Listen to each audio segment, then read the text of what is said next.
ॐ त्वं हीना पिता वसो त्वं माता शतक्रतो बभूविथ अधाते सुम्नमीमहे। ॐ भूर्भुवस्वः तत्सवितुर्वरेण्यं भर्गो देवस्य धीमहि धियो यो नः प्रचोदयात्। सभी को सादर नमस्ते। प्रिय बंधुओं, आज फिर एक बार आर्य समाज कोटली कॉलोनी रिहाड़ी के सौजन्य से और अपने प्रिय सखा जो हमारे आर्य समाज कोटली कॉलोनी के मीडिया प्रभारी हैं वरुण आर्य जी, उनके सानिध्य से, उनके सहयोग से आपके सामने अपने कल के व्याख्यान को आगे बढ़ाने के लिए उपस्थित हो पाया हूँ। कल हमने एक विषय को लेकर के चर्चा प्रारंभ की थी, गायत्री मंत्र की विस्तृत व्याख्या। और कल गायत्री मंत्र के विषय में हमने आपको बताया कि गायत्री मंत्र हिंदू समाज में जो बड़ा प्रसिद्ध मंत्र है, लगभग हर आर्य हिंदुओं को आता है, आना भी चाहिए। उस मंत्र के विषय में हमने बताया था कि ये अपने आप में एक पूर्ण पैकेज है। यजुर्वेद के 36वें अध्याय का ये तीसरा मंत्र है। और इसके साथ ही कल हमने चर्चा करते हुए बात की थी कि इसमें 3 बातें कही गई हैं जो ईश्वर के प्रति हो सकती हैं। और वो 3 बातें क्या थी? 3 बातें थी, इस मंत्र में ईश्वर की स्तुति की गई है, ईश्वर की उपासना की बात की गई है, उपासना का वादा किया गया है, और फिर प्रार्थना की गई है। स्तुति के विषय में हमने बताया था कि स्तुति का अर्थ होता है प्रशंसा, गुणों का गान करना, गुणों का कीर्तन करना, बार बार प्रशंसा करना। और संभवतः आप सभी जानते हैं कि प्रशंसा तो अच्छे बातों की ही होती है, अच्छे गुणों की होती है, अच्छे कार्यों की होती है। कोई व्यक्ति आपके सामने झूठ बोले और बड़े सलीके से उस झूठ को आपके सामने प्रस्तुत करता है, तो आप उसकी प्रशंसा नहीं करेंगे। जब आपको पता लगेगा कि वो बात उसने झूठ कही थी, तो आप उसकी प्रशंसा नहीं करेंगे, चाहे वो कितना ही मधुर क्यों ना बोला हो। झूठ की प्रशंसा नहीं होती, झूठ की निंदा होती है। कोई दुर्व्यसनों में भरा पड़ा है, चाहे जितना ही उसका बाहर से चकाचौंध हो, लेकिन उसका जीवन जैसा भी हो, उसकी प्रशंसा कोई नहीं करता। प्रशंसा तो अच्छे गुणों की होती है, और वो परमपिता परमात्मा, उसके गुण कर्म स्वभाव तो अनंत हैं, और वो तो गुणों की खान है, उसकी प्रशंसा तो होनी ही चाहिए। वेद में अनेक नामों से परमात्मा को पुकारा गया है। कहीं विष्णु कहा, यह सर्वत्र व्यापनोति इति विष्णु, जो सब जगत में व्यापक है, सब जगह विद्यमान है, इसलिए उसको विष्णु कहा। उसको अग्नि कहा, उसको यम कहा, उसको वरुण कहा, उसको मित्र कहा। अनेक नाम हैं, लेकिन सब नाम गुणों के आधार पर हैं। कुछ नाम कर्म के आधार पर हैं, कुछ नाम स्वभाव के आधार पर हैं। महर्षि दयानंद ने आर्य समाज के द्वितीय नियम में ईश्वर की डेफिनेशन बताते हुए कि ईश्वर है क्या, ईश्वर कैसा है, तो उस विषय में कहा, ईश्वर सच्चिदानंद स्वरूप, निराकार, सर्वशक्तिमान, न्यायकारी, दयालु, अजन्मा, अनंत, निर्विकार, अनादि, अनुपम, सर्वाधार, सर्वेश्वर, सर्वव्यापक, सर्वांतर्यामी, अजर, अमर, अभय, नित्य, पवित्र और सृष्टि करता है। ये गुण कर्म और स्वभाव के आधार पर ईश्वर के 24 नाम उसमें गिनाई। वैसे ही गायत्री मंत्र में भी 8 विशेष नामों से हमने ईश्वर की स्तुति की है, ईश्वर की प्रशंसा की है। और तत्पश्चात मैंने कल भी आपको बताया था कि प्रशंसा हम क्यों करें, प्रशंसा से लाभ क्या होगा। तो प्रशंसा से लाभ ये होता है कि प्रशंसा जिसकी हम बार बार करते हैं, सुनते हैं, तो उससे हमें प्रेम हो जाता है, प्रीति हो जाती है। हमारी ईश्वर से प्रीति हो, अगर ईश्वर से प्रेम नहीं होगा तो हम उसकी उपासना कैसे करेंगे? और उपासना का अर्थ तो ये होता है कि समीप जाकर के बैठना। तो समीप तो आप तभी जाओगे, तभी बैठोगे। कोई शेर के समीप जाकर के नहीं बैठेगा, कोई हिंसक प्राणी के नज़दीक जाकर के बैठना नहीं चाहेगा अगर उसको उससे प्यार नहीं है तो। और अगर उसको उससे प्रेम है तो उसके नज़दीक भी जाकर के बैठेगा। मैं बात कर रहा हूँ प्रीति की। जब हमें किसी वस्तु से, किसी व्यक्ति विशेष से, किसी विषय से जब हमें प्रेम हो जाता है तो हम उससे उस जैसा बनने का प्रयास करते हैं। जैसे आज की युवा पीढ़ी सिनेमा देखती है और बहुत सारे सिनेमा के कलाकार ऐसे होते हैं जो उन्हें पसंद होते हैं। तो संभवतः ये समझ लें कि एक कोई कलाकार है, अमिताभ बच्चन ले लीजिए, वो किसी के फेवरेट हीरो, किसी के पसंदीदा नायक हो सकते हैं। अब जब जिसका कोई पसंदीदा नायक होता है तो वो उस नायक के डायलॉग्स, उसकी जो फिल्मों में बोले हुए वाक्य हैं उनको दोहराने लगता है, उस जैसे बनने का, उस जैसे बोलने का प्रयास करता है। कोई आवाज़ के माध्यम से, कभी पहनावे के माध्यम से, कभी उसकी तरह आचरण के माध्यम से, तो वो वैसा ही बनने का प्रयास करता है। और कभी उसको मौका मिल जाए कि उसके नज़दीक जाकर के उसका साक्षात्कार करने का, तो उस मौके को वो खोता नहीं। और जब उसके नज़दीक जाता है तो जब दूर से उसे दिखेगा तो वो चाहेगा कि और नज़दीक जाऊं, फिर चाहेगा और नज़दीक जाऊं, और बहुत नज़दीक जाने के बाद भी वो थकता नहीं, तो वो कहता है कि मैं छू लूँ एक बार, और छूने का अवसर मिल जाए तो वो चाहता है कि मैं गले ही मिल लूँ। तो इस प्रकार से व्यक्ति जिससे स्नेह करता है, जिसके प्रति प्रीति होती है, वो उसका सानिध्य प्राप्त करना चाहता है, उसको उपासना कहते हैं। उपासना, समीप जाकर के बैठना। तो मैंने कहा कि गायत्री मंत्र में ईश्वर की 8 नामों से स्तुति की गई है। एक शब्द बीच में ऐसा आया है जिसको हम उपासना कह सकते हैं। उपासना का अर्थ मैंने बार बार बता रहा हूँ कि समीप जाकर के बैठना है और अंत में प्रार्थना है। तो अब मैं चर्चा करूँगा कि उपासना क्या होती है। उपासना, समीप जाकर के उपासना करोगे तो उपासना क्यों करोगे, उपासना से क्या लाभ होगा? तो जिससे हम समीप जाकर के बैठते हैं उसकी हम उपासना करते हैं, करना चाहते हैं। कैसे?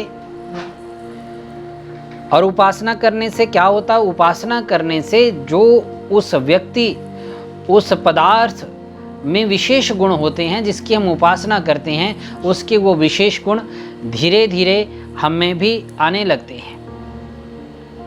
विज्ञान के माध्यम से हम बात करते हैं तो हम अगर नदी की उपासना करते हैं, नदी के नज़दीक जाते हैं, उपासना का अर्थ अभी आप नज़दीक जाना समझ लें केवल, कि एक नदी के नज़दीक हम जाते हैं। दूर से जब हम नदी को बहते हुए देखते हैं तो केवल वो दृश्य मात्र देखते हैं और पानी चलता हुआ हमें दिखाई देता है।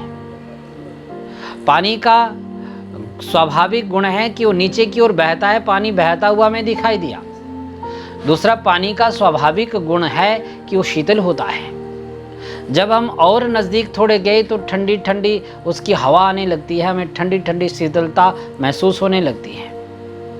और जब हम बहुत नज़दीक चले जाते हैं तो नदी के किनारे जो ठंडी ठंडी हवा की जो झोंके हमें छूते हैं, वो एक उस प्राकृतिक सौंदर्य वाली जगह पर गया हुआ व्यक्ति उस बात का आपको समर्थन कर सकता है कि नदी के किनारे जाकर के कितना अच्छा महसूस होता है। मेरे कहने का अभिप्राय है कि जल में शीतलता का गुण है। जल का दूसरा गुण यह है कि वो नीचे की ओर बहता चला जाता है, तो वो जितना जितना हम नज़दीक चले जाएंगे उतना उतना वो शीतलता वाला गुण भी हम में आ जाएगा, और नदी में घुस ही जाओगे तो आपको भी बहा करके नीचे की ओर ले जाएगा। वैसे ही अग्नि का भी गुण है। अग्नि को दूर से देखोगे तो अग्नि का गुण है कि वो प्रकाश देता है, रोशनी देता है, और वो प्रकाशित करता है। दूर से आपको प्रकाश महसूस होगा, थोड़ा नज़दीक जाओगे तो उसमें दूसरा गुण है, वो तपिश देता है, गर्मी देता है, ऊष्मा देता है। वो ऊष्मा भी आपको प्राप्त होगी। और जैसे ही धीरे धीरे आप उसके और नज़दीक जाते चले जाओगे, जितना जितना अग्नि के नज़दीक होते जाओगे उतना उतना अग्नि में जो जो गुण है वो आपको प्राप्त होते चले जाएंगे। अर्थात वो गुणों के रूप में अग्नि आप में अवतरित हो गई है। जैसे हम एक लोहा जिसको हम थोड़ी देर पहले हाथ में अच्छे से पकड़ सकते हैं, उसको अग्नि में डाल दो तो अग्नि उसमें अवतरित हो जाएगी, अग्नि उसमें दिखाई भी देने लगेगी, वो लाल हो जाएगा और अग्नि का जो गुण कर्म स्वभाव है वो उस लोहे में भी आ जाएगा। हम उसको पकड़ नहीं सकते, वो जला देगा। जो काम एक अग्नि कर सकती है वो काम वो लोहा भी कर सकता है। लोहा अग्नि नहीं है, अग्नि लोहा नहीं है, लेकिन दोनों की एक दूसरे की जब उपासना की तो अग्नि उसके अंदर प्रविष्ट हो गई। वैसे ही परमात्मा के गुण कर्म स्वभाव का जब हम बार बार चिंतन करते हैं, स्तुति करते हैं और फिर वैसा बनने का प्रयास करते हैं, उसके नज़दीक जाने का। अगर परमात्मा दयालु है, हमने कह दिया है ईश्वर तुम दयालु हो, और हमने वादा कर दिया कि मैं भी दयालु बनूंगा, तभी तो ईश्वर का सानिध्य प्राप्त होगा। तो मैं भी दयालु बनूंगा, मैं भी तुम जैसा बनूंगा। जैसे हम अपने पसंदीदा उन सिनेमा के नायकों को देख करके उन जैसा बनने का संकल्प लेते हैं, उन जैसा बनने का प्रयास करते हैं, वैसे ही जब ईश्वर के गुण कर्म स्वभाव का हम चिंतन करते हैं कि ईश्वर, हे ईश्वर आप ऐसे हो, और मैं भी प्रयास करूंगा कि मैं भी कुछ हद तक ऐसा बन सकूं जितना मेरा सामर्थ्य है, तो वो परमात्मा के गुण हम में धीरे धीरे उतरने शुरू होते हैं, उसको अवतरण कहते हैं। तो जो जितने जितने नज़दीक जाएगा, जितनी जितनी परमात्मा के समीप विचारों के रूप में, उन गुणों को धारण करने के रूप में उसके नज़दीक पहुँचेगा, वो उतनी उतनी ईश्वर की उपासना करेगा और उतने उतने वो गुण उसमें उतरते चले जाएंगे। और ये उपासना का फल है कि उपासना से क्या लाभ होता है। तो मैंने फिर से एक बार दोहरा दूं, गायत्री मंत्र यजुर्वेद के 36वें अध्याय का 3रा मंत्र है। इसमें 3 बातें की गई हैं। ईश्वर की स्तुति है, ईश्वर की उपासना है और ईश्वर से प्रार्थना है।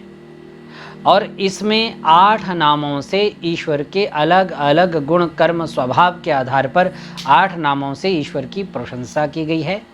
और तत्पश्चात एक शब्द आया बीच में, धीमहि। धीमहि का अर्थ है कि धारण करता हूँ। हमने कहा हे प्रभु, जब मैं आगे अगले जो अपना हमारा धारावाहिक होगा, अगला जो प्रवचन होगा, अगला जो व्याख्यान होगा, जो कल या परसों में आपको हम प्रेषित करेंगे, उसमें उन शब्दों के हम अर्थ करेंगे। फिर आप महसूस करोगे कि वास्तव में ये गुण ईश्वर में हैं। और धीमहि, धीमहि कहता है कि मैं धारण करता हूँ।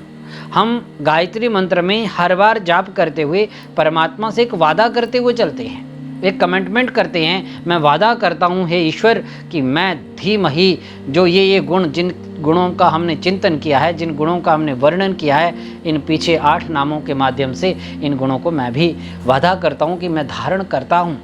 अच्छा, ध्यान देने वाली बात है, धीमहि, धीमहि का अर्थ धारण करता हूँ, धारण करूँगा नहीं।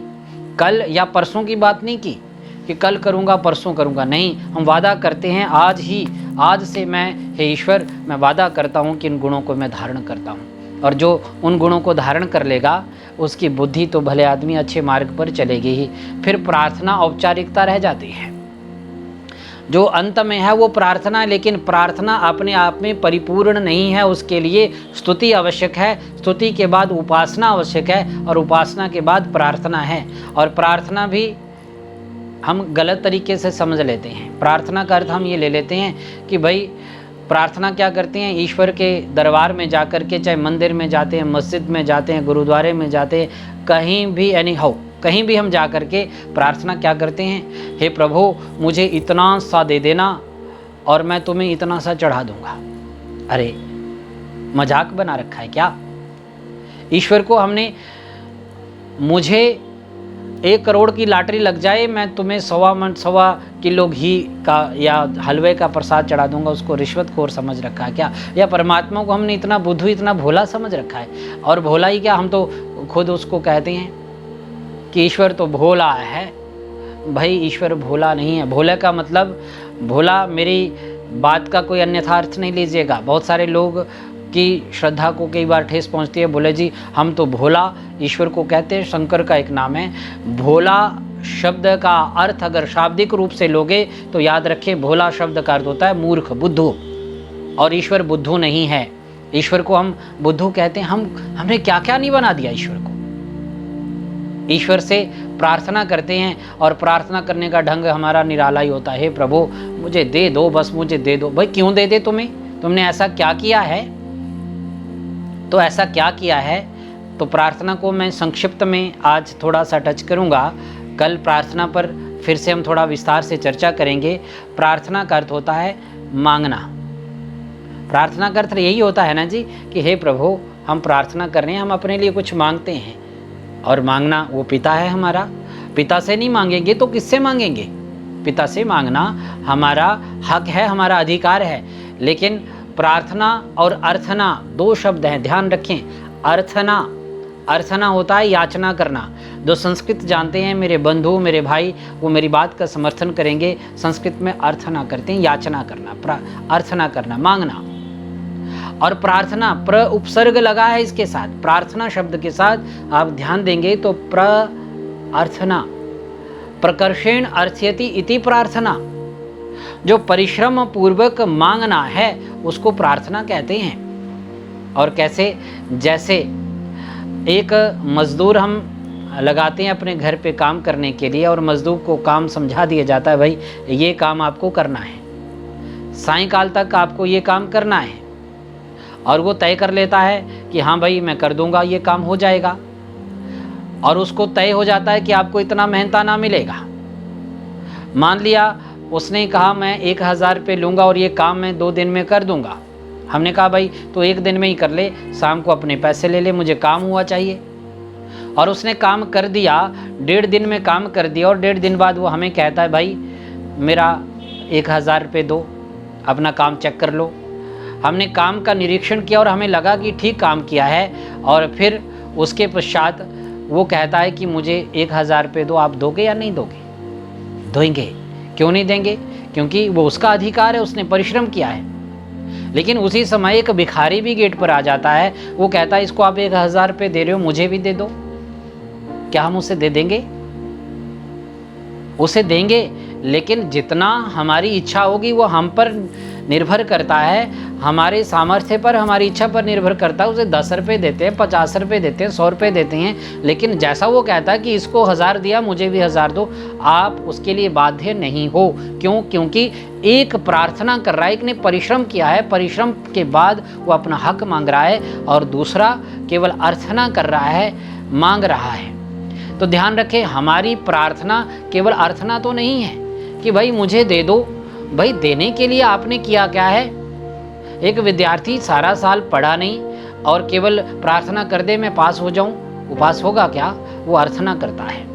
लेकिन जो परिश्रम करने के बाद अंत में जाकर के परमेश्वर जब परीक्षा के लिए जाता है कि हे ईश्वर, हे माता, हे पिताजी, मुझे आशीर्वाद दो कि मेरी परीक्षा अच्छी हो जाए, और वो प्रार्थना है। तो प्रार्थना और अर्थना में अंतर है। आज हमने स्पष्ट किया स्तुति क्या होती है, स्तुति के पश्चात उपासना क्या है, उपासना का लाभ क्या है, और उपासना जब हम उसके नज़दीक हो जाएंगे तभी तो बात करेंगे, तभी तो मांगेंगे। तो हमने परमात्मा के सानिध्य को प्राप्त कर लिया, उसकी गोदी में जा कर के बैठ गए और फिर उससे मांगा, हे पिता, हे माँ, मुझे ये दे, तो वो देगा। लेकिन कितना देगा वो हमारे सामर्थ्य पर, हमारी प्रार्थना पर निर्भर करता है, हमारी प्रार्थना कैसी है। तो मैं गायत्री मंत्र में प्रार्थना क्या है, उपासना क्या है और स्तुति क्या है, इस विषय में अगले एपिसोड में, अगले भाग में, कल या परसों आपको ये हम स्पष्ट करेंगे। आप सबका पुनः धन्यवाद। आप सबने बड़ी श्रद्धा से हमें सुना। ओम शम।